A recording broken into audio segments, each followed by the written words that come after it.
It's been over 2 decades since Fred Rogers, beloved host of Mr. Rogers' Neighborhood, passed away. In that time, his reputation has only grown. He's become more than a children's television host.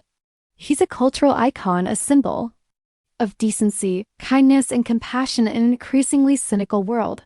His words, "Won't you be my neighbor?" still echo in the hearts of those who grew up with his calm voice and cardigan sweaters. But now, 20 years after his death, his family has begun to speak candidly about the man behind the myth. And what they've revealed complicates, and in some ways, contradicts the universally adored image of Mr. Rogers. It's not scandalous in the way tabloids hunger for, but it is emotionally raw, deeply human, and at times unsettling. Truth, as they tell it, is not pretty. It's complex. The mask of perfection Fred Rogers cultivated an image of serenity. On screen, he was unfailingly gentle, patient, and morally anchored. He talked to children about difficult subjects, death, divorce, race, war, with rare grace. To many, he wasn't just a TV host. He was a surrogate parent, a teacher of values, a spiritual guide. But perfection is a heavy burden to carry, especially for those closest to the person being idealized. His son, John Rogers, now in his 60s, broke the family's long silence during a recent sit-down conversation. "The world got Mr. Rogers," he said quietly. "We got Dad, and those were not always the same person." According to John, the father he knew was loving but distant, kind but demanding, generous but emotionally removed. He was never cruel, John clarified. But he was unreachable. He lived in the sacred mental space where everything had to be calm. And if you disrupted that calm, even unintentionally, it was like you had shattered something. For a child, growing up in that kind of environment wasn't always peaceful. It was sometimes painfully silent. Life inside the neighborhood. Fred Rogers' wife, Joanne, who passed away in 2021, reportedly once described their household as carefully managed. In private letters the family has recently decided to share, she wrote of Fred's constant striving to maintain spiritual balance, often at the expense of genuine emotional expression. He couldn't tolerate yelling, one letter reads. Not just arguments, any strong emotion unsettled him.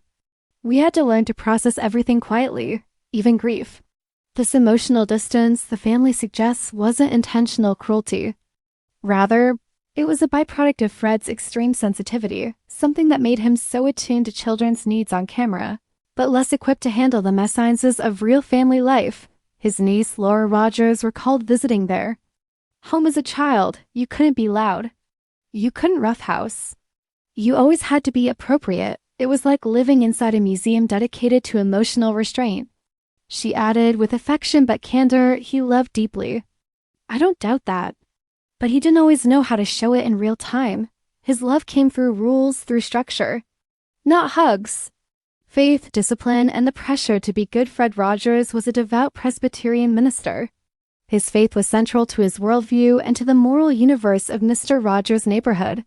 But that faith, his family says, came with its own set of difficulties. He had an almost impossible standard for himself, John said.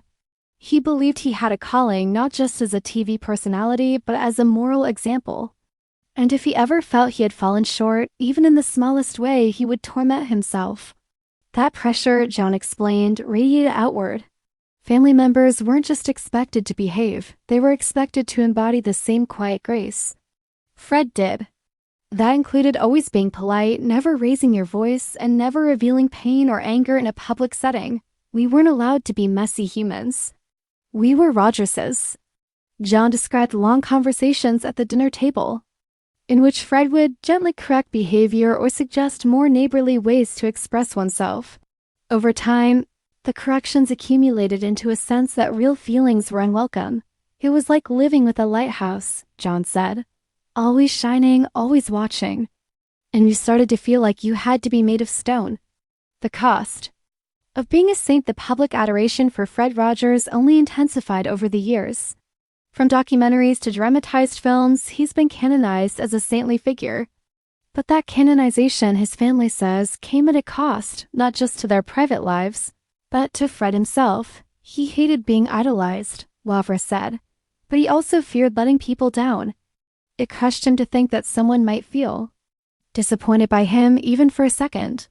This, they believe, led him to suppress many parts of himself, even harmless ones.